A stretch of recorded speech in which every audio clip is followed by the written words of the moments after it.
విజయవాడ ఇంద్రకీలాద్రిపై పోలీసులు ఆలయ సిబ్బంది ప్రవర్తన వికలాంగుడైన భక్తునికి కన్నీటి గాథ మిగిల్చింది. మంగళగిరి నుంచి తన ఇద్దరు పిల్లలతో స్కూటీపై అమ్మవారి దర్శనానికి బయలుదేరగా వికలాంగుడిని గాలిగోపురం దగ్గర పోలీసులు అడ్డుకున్నారు. ఈ రూట్ వీఐపీ వాళ్లదని, భవానీఘాట్ నుంచి బస్సులో వెళ్లమని పోలీసులు సూచించారు. అక్కడ ఎలక్ట్రిక్ వాహనం ఛార్జింగ్ పెట్టి ఉండడంతో ఆవేదనకు గురై దయనీయ స్థితిలోనే గుడిపైకి ఎక్కి వచ్చాడు వికలాంగులు. వికలాంగులు వృద్ధుల కోసం వాడే ఎలక్ట్రిక్ వాహనాలు 4 ఉన్నాయని, అందులో ఒక్కటి మాత్రమే వాడుతున్నారని, అది కూడా ఛార్జింగ్ అయిపోయినప్పుడు వృద్ధులు వికలాంగులు తీవ్ర అసౌకర్యానికి గురవుతున్నట్లుగా భక్తులు ఆరోపిస్తున్నారు.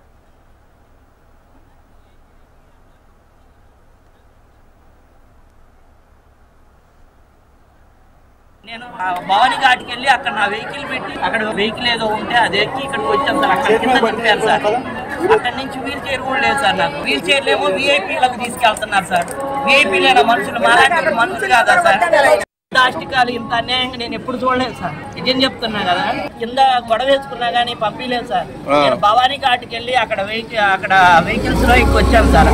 అక్కడ దింపారు సార్. కింద ఆ నుంచి నడుచుకుంటూ వచ్చాను సార్. కింద బ్యాటరీ వెహికల్ ఉందన్నారు.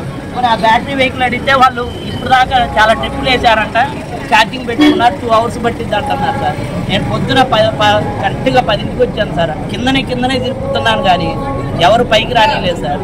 పోనీ అట్లాగలా దేవుడు చూడటానికి కదా వచ్చాను. చిన్నపిల్లలు వేసుకొని ఏడవకూడదు సార్. ఎందుకంటే నాకు చాలా డిగ్నిటీగా బతికే ఫ్యామిలీ.